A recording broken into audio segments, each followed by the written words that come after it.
Mr. Speaker, I had intended to talk about this subject, rebuilding the American manufacturing sector, and I will, but I've just heard the most remarkable one-hour debate in my life. Not a debate, but a whole slew of accusations and incorrect facts. I guess a fact shouldn't be incorrect, but I've never heard such gobbledygook and misstatements in my entire life. And the last one, I'm absolutely delighted the gentleman's father is healthy. But to think that a 2% tax on medical devices is somehow going to stop medical technology when those devices are extraordinarily profitable to these companies is just lunacy. I know nobody likes to pay taxes, and certainly the manufacturers of those devices don't want to have to pay a 2% tax. But come on, you think that's going to stop medical technology from advancing when there's so much profit in it? I don't think so. Okay, 37 times now. 37 times this week, the Republican majority is going to repeal the Affordable Health Care Act. 37 times. When Americans are already benefiting from the Affordable Health Care Act. Is it that my friends who spoke here for the last hour want to tell every 22-year-old or 21-year-old in the entire nation that they can no longer stay on their parents' health insurance? Because that's exactly what the repeal would do.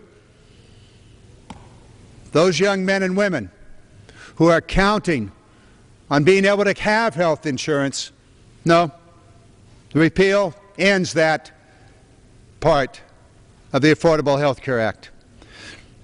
Are they to go out and tell 40 million Americans that they're not going to have health insurance at all? That's what the repeal of the Affordable Health Care Act will do. 40 million Americans. Are they to say that somehow this is costing more money to have an insurance policy where you can stay healthy, where you can get care before it becomes a crisis and wind up in an emergency room, that's going to be cheaper when you repeal the Affordable Health Care Act? Sending people to the emergency room is going to be cheaper? What planet are you from? That's not the way it is. The most expensive care in the world is the emergency room where somebody does not have the continuity of care that an insurance policy provides for them. Or maybe they want to discriminate against women as existed before the Affordable Health Care Act. Every woman in this nation faced insurance discrimination, but the Affordable Health Care Act ends that discrimination. And how many families out there, how many families out across America have a member of that family, or maybe many members of that family, that have some pre-existing condition, high blood pressure, onset of diabetes, maybe some incident in their past? I will tell you, I was the insurance commissioner in California for 8 years, and I know exactly what the health insurance companies will do if the provisions that prevent insurance discriminations are eliminated with the bill that these gentlemen and ladies intend to take up later this week. Insurance discrimination has harmed millions upon millions of Americans, many of whom came to me as insurance commissioner in California, pleading for some justice in their insurance program. Justice was to be found, at least in California, because I knew that the insurance companies had an obligation and they had a contract.